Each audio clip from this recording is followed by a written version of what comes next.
बेटी का विवाह का गीत है, सुनाती हूँ। बाबा ना देखूं बाग बगीचा, बाबा ना देखूं बाग बगीचा, बाबा ना देखूं घनी फूलवारी, कहाँ रे दल उतरी।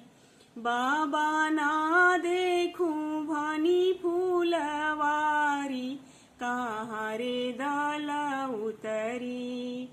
बेटी ला देबो बाग बगीचा, बेटी ला देबो बाग बगीचा, बेटी ला देबो घनी फूलवारी, मड़ौआ दल उतरी। बेटी ला देबो घनी फूलवारी, जहाँ रे दल उतरी।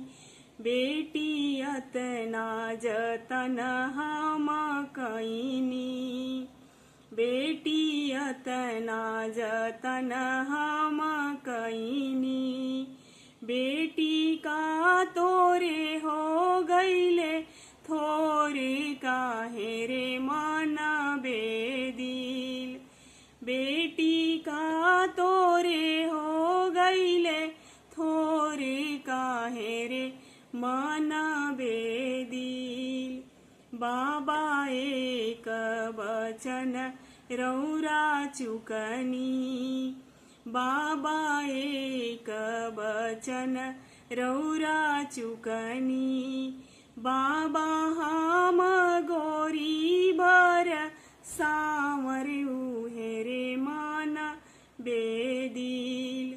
बाबा हम गोरी बर सावर उहेरे मन बेदिल।